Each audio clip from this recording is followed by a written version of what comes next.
Hola chicos y chicas, hoy hablaremos sobre las proteínas. Pero, ¿sabes qué es una proteína? Las proteínas son grandes moléculas de aminoácidos y se encuentran en los alimentos de origen animal y vegetal. Las proteínas son macromoléculas formadas por carbono, oxígeno, nitrógeno, hidrógeno y en menor cantidad pueden contener fósforo, azufre y otros elementos como magnesio, cobre y hierro. Son cadenas de unidades de aminoácidos que se encuentran unidos por medios de enlaces peptídicos entre los grupos carboxilo y el grupo amino. Estas tienen diversas funciones, una de ellas es estructural.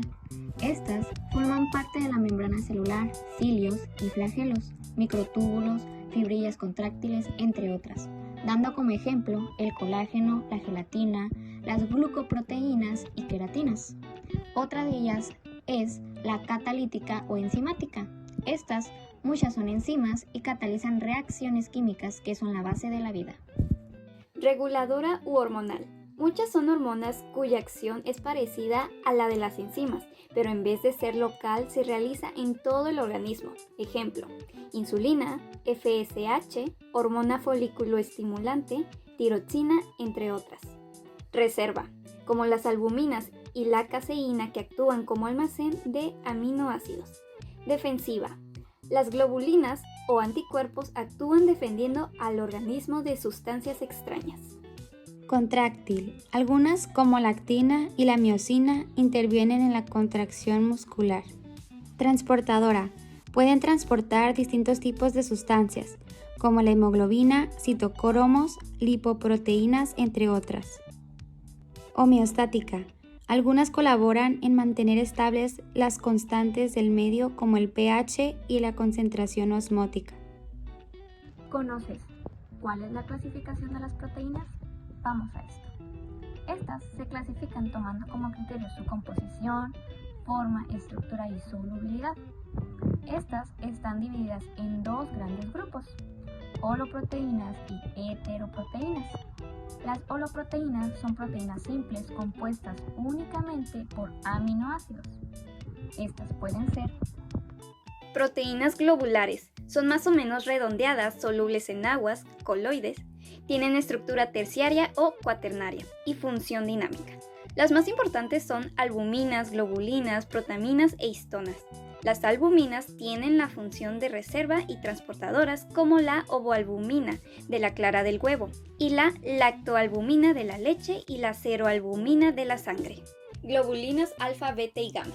Las globulinas son un grupo de proteínas de la sangre y juegan un papel importante en el funcionamiento del hígado. Protaminas e histonas. Asociados a los ácidos nucleicos, las protaminas son proteínas pequeñas y compuestas en su mayoría por aminoácidos básicos que sustituyen a las histonas nucleares al final de la fase haploide de la espermatogénesis para conseguir una mayor compactación del ADN. Proteínas fibrilares, también conocidas como filamentosas o escleroproteínas, son alargadas ya que carecen de estructura terciaria y únicamente lo poseen la estructura secundaria o cuaternaria. Son insolubles en agua y generalmente estructurales. De esta proteína destaca el colágeno y la queratina. El colágeno es aquella proteína más importante que representa el componente estructural más abundante de la piel.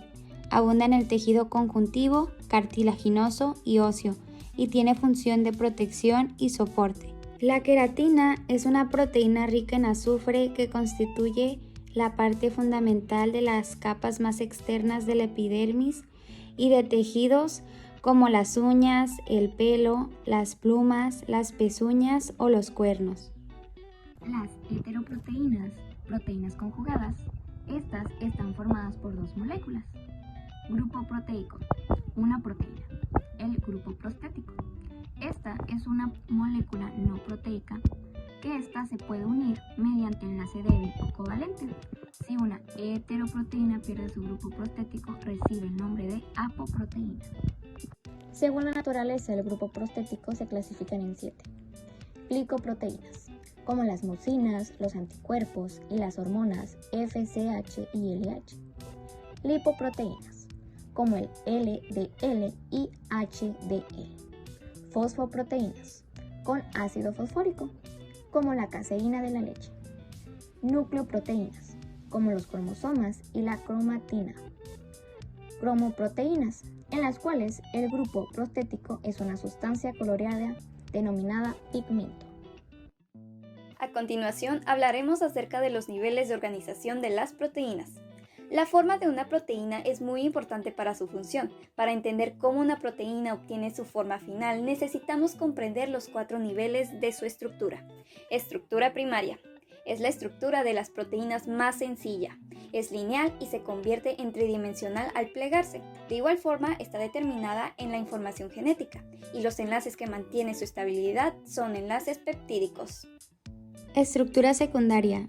Son estructuras plegadas localmente que se forman dentro de un polipéptido. La estructura secundaria puede clasificarse en 2 maneras, como hélice alfa o lámina beta.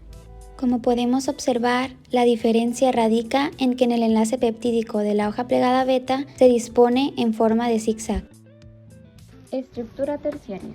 Esta define la forma tridimensional que adquiere una cadena polipéptida. Cuaternarias. Aparecen en las proteínas constituidas por más de una subunidad o protómero. Hace referencia a esta asociación de protómeros para formar la proteína biológicamente activa. Alguna vez hemos escuchado acerca de la desnaturalización, pero ¿esto cómo funciona y qué es la desnaturalización en las proteínas? La desnaturalización de una proteína ocurre cuando hay una alteración de las interacciones entre los grupos R que estabilizan la estructura secundaria, terciaria o cuaternaria. Y esto ha sido todo acerca de proteínas. Gracias por su atención.